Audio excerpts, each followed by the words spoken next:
Europe 1. 11h30, 13h, Elliot Deval et vous. Il est 12h04 et on vous donne les toutes dernières informations concernant la disparition de Liana, ce scandale d'État qui a fait réagir il y a quelques instants le président de la République. Il considère qu'on ne peut pas regarder en face la famille de la jeune fille et dire que tout s'est bien passé. Il appelle à ce qu'il y ait effectivement des sanctions en quelque sorte, du moins que toute la lumière soit faite sur ce fiasco. Et vous êtes très nombreux sur l'antenne d'Europe 1 à vouloir réagir au 01 80 20 39 21. Géraldine Amont est avec nous, Toujours. Mathieu Hoc, Éric Revel, Anthony Bem nous a rejoint, avocat pénaliste. Maître, merci d'être avec nous. Avant de vous donner la parole, priorité aux auditeurs, et nous sommes en direct avec David. David n'est pas un auditeur comme les autres, puisque David est le papa d'un garçon qui est dans le même collège que la petite Liana. Bonjour David. Bonjour Elliot, bonjour à vos invités. La première question que j'ai envie de vous poser, c'est comment allez-vous et comment va votre fils qui donc peut-être connaissait la petite Liana? Il la connaissait, après il a 2 ans de plus, mais bien sûr évidemment choqué. Moi en tant que papa, forcément ça fait une semaine que j'ai du mal à dormir, que je pense à ses parents, que je me mets à leur place, quoi. Et je trouve ça juste scandaleux d'avoir certainement fréquenté cet homme à la sortie du collège. Est-ce que vous aviez déjà croisé le suspect et je parle de suspect parce que pour l'instant, oui, bien sûr, on n'a pas tous sûr. les éléments et il reste présumé innocent, bien évidemment. Ouais, malgré qu'il ait quand même les casseroles aux fesses, ce monsieur.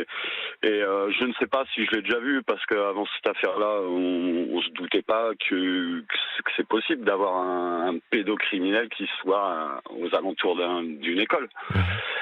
C'est rien que ça, c'est pas normal.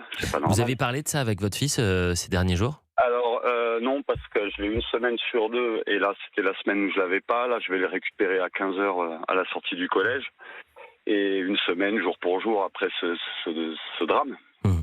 Géraldine a une question. Je voulais juste savoir, monsieur, comment au collège de votre fils et donc au collège de Liana, comment ils gèrent la situation? Est-ce que les enfants sont un suivi psychologique? Est-ce que les professeurs ont un temps de parole pour mettre des mots sur ce qui est en train de se passer? Alors je ne sais pas, parce que ça fait une semaine que je l'ai pas vu. Bon, Ah oui. on s'est eu au téléphone, hein, mais on a reçu un mail de la directrice en nous expliquant qu'il y avait effectivement une cellule psychologique. Désormais, pour récupérer nos enfants, avant il fallait qu'on signe un bon de sortie quand ils sortaient avant l'heure pour la fin des cours, et maintenant il faut rentrer dans le collège pour signer. Donc ce qui est pas plus mal quelque part.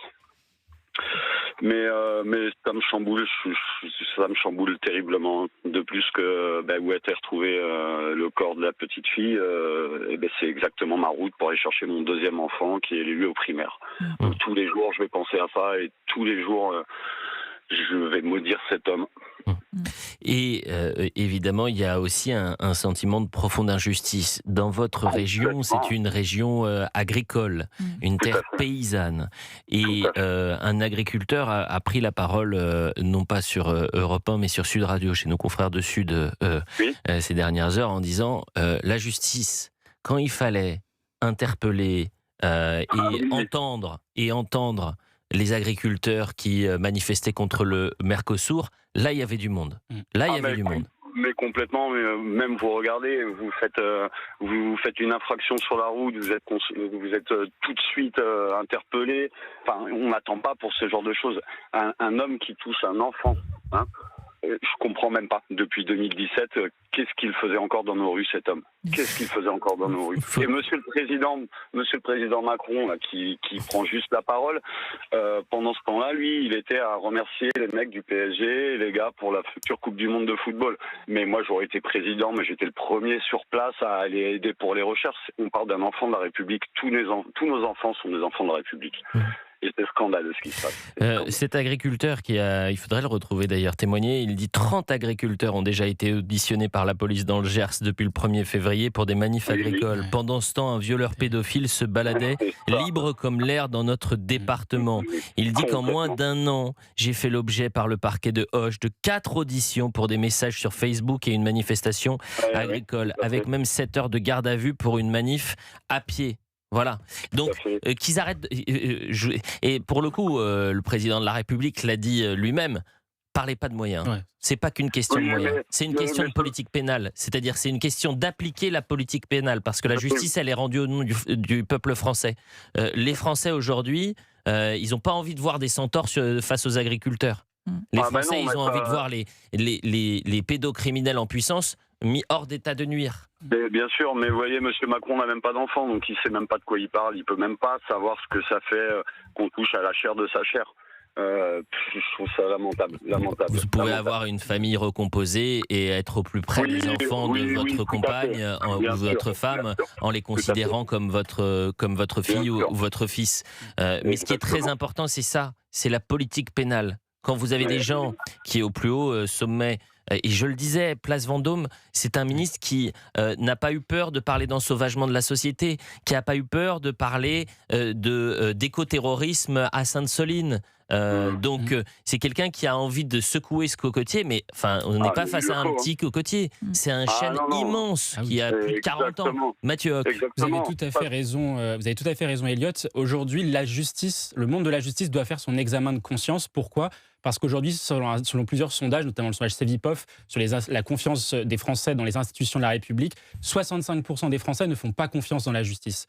Et pourtant, des responsables politiques nous expliquent, par exemple, que la police est un problème. À titre de comparaison, 80% des Français ont confiance dans la police. Donc, les Français n'ont pas confiance dans la justice, mais ils ont confiance dans quasiment toutes les autres institutions, police, armée, hôpital, etc. Pourquoi cela ? Parce que vous l'avez rappelé, ce n'est pas une question de moyens. Comme l'a dit le président de la République, les moyens de la justice ont été doublés. Ce n'est pas qu'une question de moyens. Voilà. Parce que c'est aussi une question de moyens. Bien sûr, mais le vrai sujet, c'est aujourd'hui la doctrine pénale qui doit correspondre à l'évolution de la société. Et ça change tout d'avoir quelqu'un comme Gérald Darmanin qui se dit ministre des victimes par rapport à quelqu'un comme Éric Dupond-Moretti qui se dit ministre des détenus. Parce qu'aujourd'hui, la philosophie qu'a portée Éric Dupond-Moretti, c'est la philosophie qu'on retrouve assez majoritairement dans le monde de la justice depuis les années 80, c'est-à-dire prioriser les droits des délinquants pour l'état de droit par rapport au droit de la société d'être protégé. David, une dernière question. Je rappelle que vous êtes le papa d'un garçon collégien qui est dans le même collège que la petite Liana.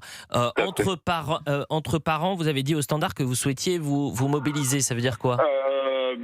Moi, là, quand je vais à la sortie de l'école, je vais aller voir d'autres parents, mais il faut qu'on se mobilise pour porter plainte contre l'État pour cette inaction, parce qu'il y en a encore combien des pédophiles là qui traînent aux alentours de nos écoles ? Il y en a combien ? Parce que là, on en a attrapé un. Il y en a combien où on ne sait pas ? C'est pas normal. C'est pas normal. Moi, je suis inquiet, je vous le dis honnêtement. Mais on peut entendre votre inquiétude tout en étant aussi prudent, c'est-à-dire qu'il y a une enquête qui est en cours et il faut respecter la présomption d'innocence. J'ai reçu un appel, on a reçu un message, parce que dans les rédactions, vous imaginez que toutes les rédactions sont mobilisées pour apporter les toutes dernières informations. Et il faut aussi avoir une certaine distance, une certaine pudeur lorsqu'on va devant le collège, interroger les collégiens, interroger pourquoi pas les professeurs ou les parents d'élèves. Et il y a aussi cet équilibre à trouver entre l'importance de parler du réel et respecter la tristesse, le désarroi, la colère aussi des familles. Je vous salue David, embrassez chaleureusement votre fils. Je pense fort à votre famille et tout au long du week-end, je vais essayer de rester en contact avec vous parce qu'on peut s'appeler demain, que vous nous racontiez comment vous avez retrouvé votre gamin cet après-midi et qu'est-ce qu'il a pu vous dire. Si ça vous dit, bien sûr. Dans mes bras. Oui, tout à fait. Écoutez, merci, cher David. Merci. Midi 13 sur Europe 1, on revient dans un instant. Et vous pouvez nous appeler, réagir, témoigner comme David au 01 80 20 39 21. Il est 12h13, à tout de suite sur Europe 1.